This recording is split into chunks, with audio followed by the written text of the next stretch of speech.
அனைவருக்கும் வணக்கம். RMV the kingmaker the documentary, இதில் அவரை பற்றி பேசுறதுல எனக்கு ரொம்ப மகிழ்ச்சி. ஸோ எனக்கு ரொம்ப நெருக்கம் மரியாதை கொடுத்து என்னோட அன்பா என் மேலே அவ்வளோ அன்பா காட்டினவங்க ஒரு 3-4 பேருங்க. அதாவது Balachandra sir, Cho sir, Ponjavanachalam, RMP sir, இவரெல்லாம் இல்லைன்னு சொல்லும்போது சில டைமில்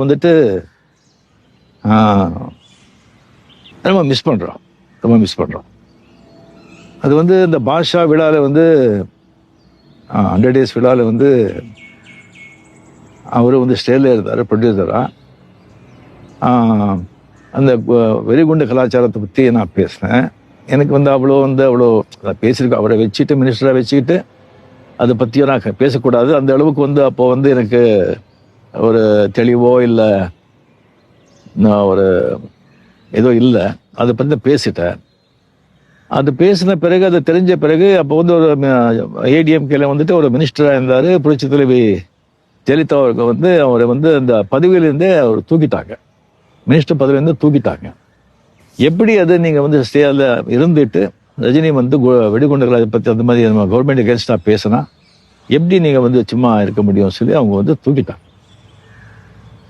அது தெரிஞ்ச உடனே எனக்கு அப்படியே எனக்கு ஆடி போச்சு. எனக்கு என்னடா இது என்னாலே தான் இப்படி ஆச்சு அப்படின்னு சொல்லிட்டு நைட்டெல்லாம் எனக்கு தூக்கம் வருது.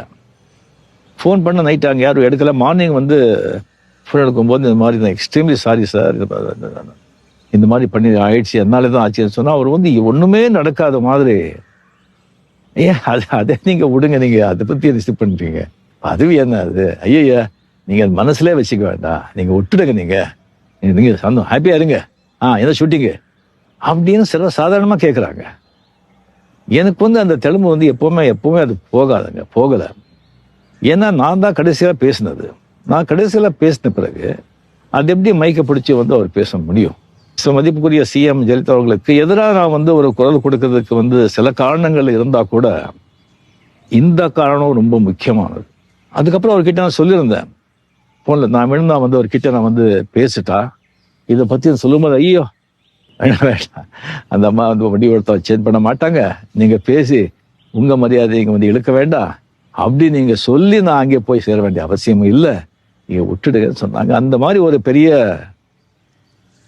பெரிய மனிதருங்க, kingmaker, real king maker.